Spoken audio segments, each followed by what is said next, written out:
पनवेल महानगरपालिकेमधून काही शेतकऱ्यांना नोटीस देण्यात आली होती की घोडचाल या ठिकाणी मोजणी संदर्भात ती नोटीस होती. आज त्याची मोजणी होणार होती, परंतु ती मोजणी रद्द झालेली आहे. सुरुवातीला जी नोटीस होती त्याच्यामध्ये ती मोजणी कत्तलखान्यासाठी जमीन संपादित करण्याबाबतीत आहे अशी माहिती या ठिकाणी मिळाली होती आणि त्याच्यानंतर ही मोजणी अजून एखाद्या वेगळ्या कारणासाठी आहे असं शेतकऱ्यांना वाटलं, कारण त्याच्यामध्ये कुठला विषयच नव्हता. आज ती मोजणी होणार होती, नक्की काय झालेलं आहे, ती मोजणी रद्द काय झाली, शेतकऱ्यांची काय भूमिका आहे हे आपल्याला जाणून घ्यायचं आहे. अर्थातच यासाठी बबनदादा पाटील यांचा त्यांना पूर्ण पाठिंबा होता. त्यांनी काल या संदर्भात पत्रव्यवहार देखील केलेला आहे. शिवाय आयुक्तांना देखील ते भेटलेले आहेत. काय झालं ते आपल्याला जाणून घ्यायचं आहे. तर अगोदर तर तुमचं स्वागत आहे प्रभात पर्व न्यूजमध्ये.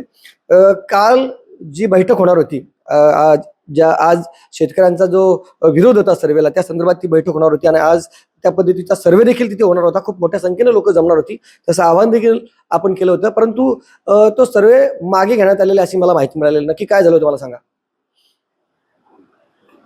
सागर, जे आपल्या माध्यमातून लोकांना हे माहीत पडलं पाहिजे का कत्तलखाना ज्या ठिकाणी येत आहे तलोजा विभागामध्ये, ही भयानक गोष्ट आहे. कारण आधीच तिथे 2 प्रकल्प जनहिताच्या विरुद्ध आहेत, लोकांच्या विरोधातले जाणार आहेत. लोकांना त्याच्या यातना भोगायला लागत आहे.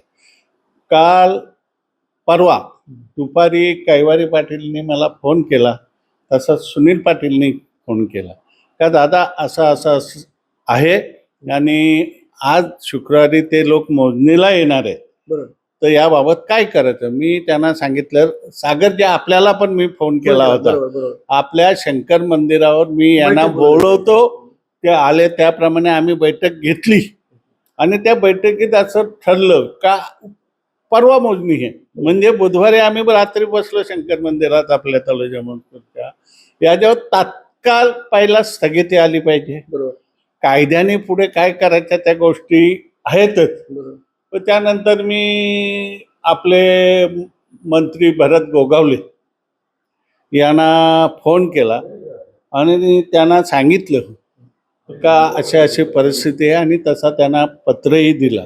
पण मला शेवटी मंत्रालयातून येणं बोलणं हे काय एक रात्रीत काय शक्य होणार नाही. पण काल दुपारी 12 वाजता सुनीलला आणि कैवारीला मी पनवेल महापालिकेमध्ये बोलवलं. आमची एक दुसरी बैठक होतीच, रस्ते, खड्डे, पाणी हे विषय नेहमी. तर हा महत्त्वाचा विषय होता. आयुक्तांकडे गेल्यानंतर आयुक्तांना मी सांगितलं, साहेब, उद्याची कत्तलखान्याची जी मोजणी आहे, शेतकऱ्यांवर अन्याय करणारी आहे, ही थांबली पाहिजे. आणि त्यासाठी त्यांना त्याची पूर्ण कल्पना नव्हती कशासाठी मोजणी होतो आणि कधी मोजणी आहे.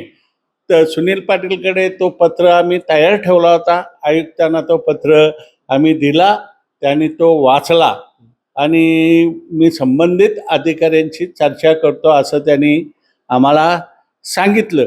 राजे, सांगितल्यानंतर माझं त्यात पूर्णपणे समाधान झालेलं नाही. मी सुनीलला सांगितलं, अधिकारी जो मेन आहे सर्वे करायला येणारा उद्या, त्याचा नंबर घे. सुनीलला नंबर तो काढला, मी त्याला फोन लावला माझ्या फोनवरून आणि आयुक्तांकडे दिलं. साहेब, याला सांगा या अधिकाऱ्यांना का उद्या मोजणी करायची नाही, पूर्ण चर्चा होत्या, शेतकऱ्यांचं समाधान होत्या, आमचा विरोध नाही त्याला, तुम्ही दुसरीकडे तो न्या. कारण आता परिस्थिती अशी आहे, तिथे एक भावनांचा मठ आहे, तिथे रोज हजारो भाविक त्या मठामध्ये येतात आणि आमचे ते महाराज आहेत, यशवंत महाराजांचा मठ. आणि बघा परिस्थिती तिथे भौगोलिक तुम्ही समजून घ्या. एक बाजूला MIDC, दुसऱ्या बाजूला रामकी. MIDC एवढी घाण करतो, एवढ्या नद्या खराब झालेल्या आहे, रामकी तोच प्रकार करतो. लोकांना नीट पायाला कपडे धुवायला पाणी मिळत नाही, गुरांना पाणी मिळत नाही, अशी परिस्थिती असताना आणि घोट, करवला, तलोजा, मजकूर हे वारकऱ्यांचा संप्रदाय आहे, वारकऱ्यांचा आहे. आणि ती मधली श्वास घ्यायला जागा राहिलेले 20-25 एकर. हा प्रश्न आहे का ती श्वास घ्यायला तरी आम्हाला जागा ठेवा. बरोबर बरोबर. हा त्यासाठी हा आपण विरोध देण्याचं करणार. आणि ताबडतोब आज रात्री माझा परत समाधान नाही झाला. आयुक्तांनी फोन केला. मी मुंबईला निघाल्यावर सुनीलला सांगितलं त्या अधिकाऱ्याला जाऊन भेट, काय परिस्थिती येणार की नाही. सुनीलचा मला फोन आला नाही. मी सुनीलला फोन केला रात्री, अरे सुनील तू गेला होता की नाही. बोलतो गेलो होतो, आपल्याला उद्या मोजणीला येणार नाही. मग मी म्हटलं कैवारीला सांग, सागरला सांग. आणि आज हा विषय फार गंभीर. सागरजी तळोजा भागासाठी आता एक बाजूने एमआयडी रामकी एवढं प्रदूषण करतो आणि हा कत्तलखाना आला. यो समाज 5-6 गावाचा जो आहे बिंदर हा वारकरी समाज आहे ना. बरोबर. आणि आमचा मोठा एवढा मठ आहे, आमच्या श्रद्धास्थान आहेत तिथे होऊ नये यासाठी आम्ही प्रयत्न करणार आहोत, चर्चा करणार आहोत. आज स्थगिती मिळाली तरी त्यात आम्ही समाधानी नाही. यासाठी पाठपुरावा करावा लागेल. त्यासाठी आपली महत्वाची भूमिका असणार आहे. आपल्या भागातला, आपल्या गावाजवळचा, तुमच्या ना आमच्या यो प्रकल्प खतरनाक प्रकल्प येतो, त्याला वाचा फोडण्यासाठी सागर राजेसारखा माणूस पडतो. कारण सागर राजे सगळ्या विषयांना वाचा फोडतात आणि गावच्या प्रश्नाला वाचा ना फोडली असं होऊ नये. तुमच्याकडून होणार नाही ही मला कल्पना आहे. म्हणून मी सर्व लोकांना, इथे पक्षाचा राजकारण नाही, इथे समाजावर लादलेला हा मोठा प्रकल्प आहे.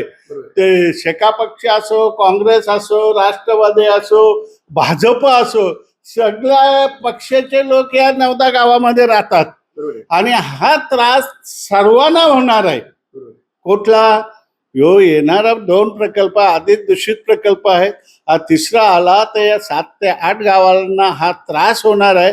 म्हणून लोकांना सर्वांना विनंती आहे, आता काही निवडणूक नाही, निवडणुका संपलेल्या आहेत, 4 वर्षात निवडणुका, पण सर्व हितासाठी, सर्वांच्या मुलांच्या हितासाठी 2 मोठे प्रकल्प तिथे होत असतात, त्याचा त्रास आहे. यांना तिसरा प्रकल्प होऊ नये म्हणून आम्ही प्रयत्न करणार आहोत. आज होणारे मोजणीला स्थगिती मिळालेली आहे. आता याच्यानंतर आपण बसू, नगरविकास मंत्र्याची भेट घेणार आहे. कारण हे विषय येतो नगरविकासाचा, तरी ते घेणार आहोत भरत शेठच्या माध्यमातून. कारण प्रश्न पक्षाचा नाही राहिला, प्रश्न लोकांच्या हिताचा आहे, समाजाच्या हिताचा आहे. समाजाला आपलं काय देणं लागतं, त्यातून आता त्यांच्याकडे जावं लागलं तरी मी जाणार, पण लोकांसाठी. म्हणजे लोकांनी त्याचा गैरसमज करू नये, या सगळ्याची परिस्थिती ते तो तुम्ही राजकारणाचा अर्थ यात काढू नये. तर लोकांच्या हितासाठी आज आपण जे केलेलं आहे, पुढे कायमस्वरूपी शासनाचा प्रकल्प आहे, ते करणार, गरज आहे त्याची, त्यावेळी पुढे न्यावा ना. तिकडे डोंगराळ भाग आहे 5 ते 10 किलोमीटर लांबीवर, तिकडे न्या. म्हणजे जिथे गावं नाहीत, त्यांना त्रास नाही, अशा ठिकाणी न्या ना. तो सगळं तळोजाला का डम्पिंग ग्राउंड शिडकोचा तळोजाला, रामकी तळोजाला, एमआयडीसी होती ती आणखी वाढवतं ती तळोजाला आहे काय. याचं कारण आहे जवळ विमानतळ येतं, त्याच्यामुळे सगळं वाहतूक याला सगळं सोयीस्कर राहावं हे म्हणून शासनाचं धोरण आहे. पण विकास करताना काही गोष्टी कराव्या त्या करावा, पण लोकांना त्रास होईल अशा गोष्टी तुम्ही करू नका. आम्ही याला पूर्णपणे विरोध करत आणि संपूर्ण भागातील लोकांना सांगतो का आपण या आणि या प्रकल्पाला आपण विरोध करूया.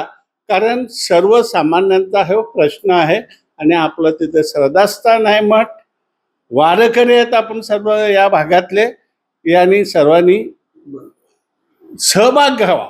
तर हा जो प्रकल्प आहे त्या प्रकल्पाला संपूर्ण स्थानिकांचा विरोध आहे. बबनदादांनी या संदर्भात सातत्याने पाठपुरावा केला आणि आजची स्थगिती म्हणजे आजच्या त्या मोजणीला स्थगिती आलेली आहे. पुढे जरी या प्रकल्पासंदर्भात कुठलीही गोष्ट होणार असली तरी देखील सर्व प्रकल्पग्रस्तांनी या ठिकाणी एकजुटीने याला विरोध करायचा असं त्यांनी या ठिकाणी सांगितलेलं आहे. काही म्हणजे त्या ठिकाणची मंडळी या सातत्याने या प्रकल्पाला ज्यांचा विरोध आहे ते देखील आपल्यासोबत आले. कैवारजी या आपण समोर या. कैवारजी, खरं म्हणजे या बाबतीत अजून एक घोळ आहे. म्हणजे तुम्ही मला काय सांगितलं की सुरुवातीची जी नोटीस होती ती कत्तलखान्यासाठी होती, म्हणजे कत्तलखान्यासाठी ती जमीन पाहिजे अशा पद्धतीने होती. दुसरी नोटीस आली ती वेगळ्या नावाने आली आणि कालची नोटीस होती त्याच्यामध्ये, कालची म्हणजे 2 दिवसापूर्वीची असेल ती, मग त्याच्यामध्ये कशासाठी ही जमीन संपादित केली जाणार आहे अशा पद्धतीने त्याच्यामध्ये कुठलीही गोष्ट मेन्शन केली नव्हती. नक्की काय मला सांगा. साधारणतः 1 वर्षापूर्वीची नोटीस आली होती संबंधित शेतकऱ्यांना. ती कत्तलखाना या नावाने आली होती. बरोबर. त्यानंतर परत 6 महिन्यानंतर CND वेस्ट म्हणून या नावाने आली. बरोबर. आणि जी परवा जी नोटीस आली त्याच्यामध्ये विषयच मेन्शन नाही, फक्त भूसंपादन हाच एवढाच विषय होता. बरोबर. तर असे 3 प्रकारे शेतकऱ्यांची म्हणजे काय म्हणू शकतो त्याला, अंदाधुंद कारभार आपण याचा महानगरपालिकेचा म्हणू शकतो का, शेतकऱ्यांची दिशाभूल यात करत आहेत ते सपशेलपणे असं स्पष्ट दिसून येतो. असं बरं, बाधित शेतकरी म्हणजे स्वतः जे खरं म्हणजे या बाबतीत पाठपुरावा करत आहेत ते देखील, आणि त्यांचे म्हणजे ते स्वतः बाधित शेतकरी देखील आहेत. सुनील पाटील जे आपल्यासोबत आहेत, काय सांगाल पाटील साहेब? सागर, आता तुला माहिती आहे की प्रदूषणाच्या विरुद्ध माझा लढा चालू आहे. म्हणजे बरी एकाकी असेल तो, माझी ताकद कमी पडेल, पण मी नेहमी त्याच्याबद्दल माझा पाठपुरावा करता आवाज उडत आलाय. वेळोवेळी MPCBच्या अधिकाऱ्यांना बोलावून तिथे ते रिपोर्ट घेतो किंवा त्यांना त्यावेळी तिथे काहीतरी सुधारणा करावी वगैरे असा प्रयत्न माझा जवळजवळ मला 5-6 वर्षापासून चालूच आहे. पण त्याला आजपर्यंत काही यश आलेलं नाही. ते रिपोर्ट बनवतात, MPCBचे अधिकारी जातात कागदावर फक्त. हे सुरुवातीचा जो आपला रामकीचा प्रकल्प आहे, त्याच्यानंतर सिडकोचा आपला डम्पिंग आहे. मी क्लिअर बोलतो, तुला स्पष्ट बोलतो की दोन्ही प्रकल्प आहेत ना एकदम नियमबाह्य पद्धतीने चालवले जातात. MPCBचे भ्रष्ट अधिकारी, महानगरपालिकेचे भ्रष्ट अधिकारी, सिडकोचे भ्रष्ट अधिकारी याला खतपणे घालतात. गावगुंड तिथं पोचले जातात. त्यामुळे आमच्यासारख्या सामान्य लोकांचं तिथे काही चालत नाही. तरी पण आम्ही कायदेशीर मार्गाने आमच्या ह्या गोष्टी चालू आहे. आता ते राहू द्या. आता होती कसर तर पुन्हा त्यांनी कत्तलखाना तिथे आणण्याचा प्रयत्न केलाय. आता कत्तलखान्यासाठी सुद्धा 500 मीटरचा बफर असावा लागतो.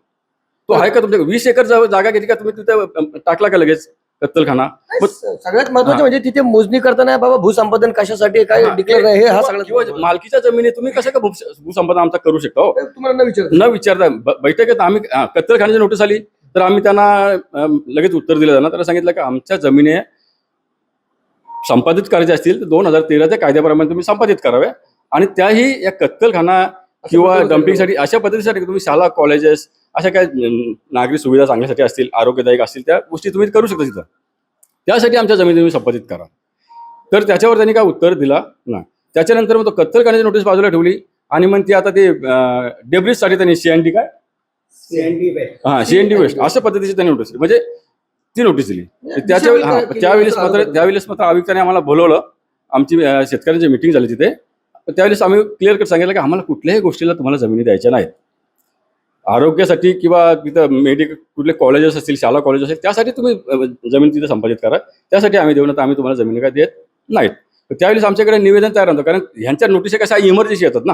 काल आली ना, आज मीटिंग लावली, त्याच्यामुळे त्यावेळेस निवेदन नव्हतं आमच्याकडे. व्हॉट्सअपवर आली तुम्हाला नोटीस? हां, तर बोलतो तुम्ही निवेदन द्या. मग आपण तसं निवेदन पण दिलं की आम्हाला जमिनी तुम्हाला द्यायच्या नाहीत.